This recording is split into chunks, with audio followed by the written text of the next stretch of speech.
एक बार सूरदास बाबा गए वृंदावन में। सूरदास बाबा को दिखाई नहीं देता था, लेकिन वो पद गायन करा करते थे। और वृंदावन में जो द्वारिकाधीश मंदिर है ना, आपने देखा होगा, शायद गए होंगे आप। तो वो द्वारिकाधीश मंदिर में रोज के रोज पद गाया करते थे और पद गायन करते थे। तो जो वो पद गाते थे वैसे ही ठाकुर जी कपड़े वस्त्र पहनते थे, क्योंकि उनको दिखाई नहीं देता था।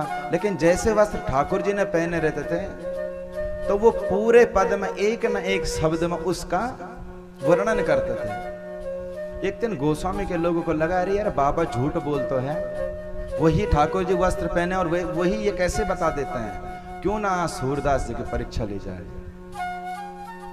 जब सूरदास जी की परीक्षा ली, आज द्वारिकाधीश में क्या हुआ कि जो पंडित थे ना, उनके बालकों ने ठाकुर जी को वस्त्र ही नहीं पहनाए। बोलना पड़ेगा, बोले देखता हूं बाबा को वस्त्र पहनाते हैं, बाबा पता नहीं कहां से देखता, देखते हैं बाबा क्या करते हैं। सूरदास बाबा आए, गए वहां पर, ठाकुर जी का पद गुनगुनाया, लेकिन आज किसी रूप का वर्णन नहीं हुआ।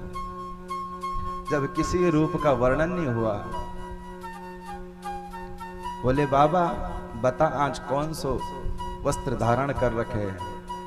आज सूरदास जी कहते हैं, अरे सुन रे गोस्वामी के बच्चे, आज हरि दिखे नंगम नंगा, आज हरि दिखे नंगम नंगा। अरे आज तो तेरे ठाकुर जी नंगे के नंगे दिख रहे हैं। वही सूरदास बाबा रो रो करके बरसाना गए, हे किशोरी जी तूने मुझे नेत्र नहीं दिए, क्या तू कभी दर्शन देगी मुझे। अरे वो कन्हैया तो छलिया है मैया, करुणा में सरकार, वो तो कपटी है, वो छलिया, वो तो दर्शन नहीं देगा, तू तो मेरे पर कृपा कर दे।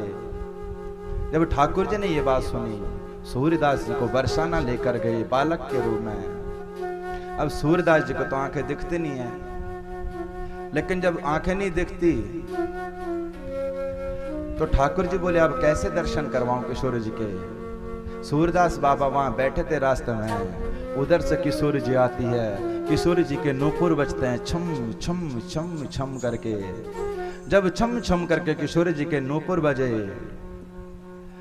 सूरदास बाबा रोज के रोज किशोर जी को देखने के लिए तरसते हैं, लालायित होते हैं। और जैसे ही उधर से किशोर जी आई, सूरदास जी ने देखा कि किसी के पैर के नूपुर बज रहे हैं। पीछे से ठाकुर जी बोल पड़े, हे राधा रानी देख लियो आगे तेरे पांव पकड़ेगो, या के ध्यान रखियो। और जैसे ही किशोरी जी ठाकुर जी ने ये बोला कि देखिए बाबा तेरे पांव पकड़ेगो, सोई लपक करके सूरदास बाबा आगे पड़े और ठाकुर जी राधा रानी का पांव पकड़ा और जो नूपुर थी वो हाथ पर आ गई। जब हाथ पे नूपुर आ गई, किशोर जी पीछे हटी और बोलती हैं कि हे ठाकुर जी, हे श्याम सुंदर, कौन है ये बाबा। बोले तुम नहीं जानते, सूरदास बाबा। बोले काहे के लिए आए। बोले दर्शन करने के लिए। किशोर जी बोले फिर तुमने इनको क्यों इतना दूर कर रखा है। बोले दूर ना कर रखा है, पहले ये आपके दर्शन करेंगे फिर जाकर मेरे दर्शन करेंगे। बोले अच्छा। बोले ये आपके लिए रोते हैं, मेरे लिए नहीं। अब कैसे बोले। किशोर जी बोली बाबा तेरे ढोरे मेरे पायल है ना, दे मेरे पायल दे दे। सूरदास बाबा बोले ना मेरे पास नहीं है तुम्हारी पायल। बोले ना ना तुम्हारे पास मेरी पायल है। सूरदास बाबा बोले एक बार तो मैंने पांव पकड़ लियो, किशोर जी तुमने छुड़वा दिया, अब की बार अगर पांव पकड़ दियो तो मैं नहीं छोड़ूंगा। किशोर जी बोले तुम्हारे पास है। सूरदास बाबा बोले मैं कैसे जानूं कि ये पायल तुम्हारी है, अगर किसी और की होगी और मांग आएगी तो मैं कहां से दूंगा।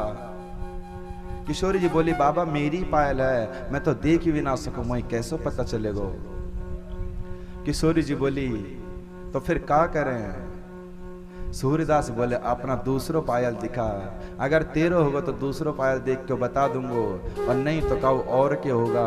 किशोरी जी ने दोनों पैर बढ़ाए और सूरदास बाबा लपक कर गए और दोनों पैर पकड़ दिए। जैसे किशोर जी के पैर पकड़े, आंखों से आंसू और गला द्रवीभूत हो गया। हे किशोर जी अब नहीं छोड़ूंगा, अब नहीं छोड़ूंगा। किशोर जी बोले बाबा क्या वरदान चाहिए।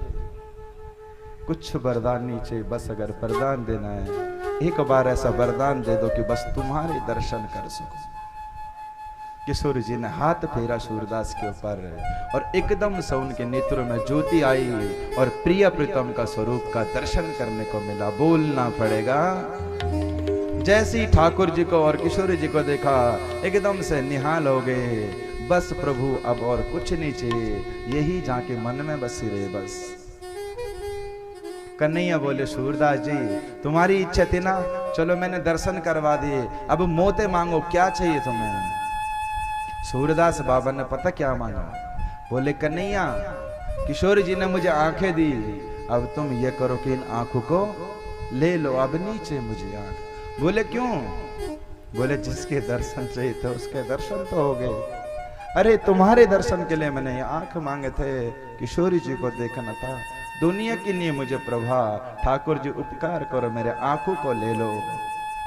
और ठाकुर जी ने उन्हें दर्शन दिए और दोनों के दोनों अंतर ध्यान हो गए। बोलना पड़ेगा, बोल बरसाने वारी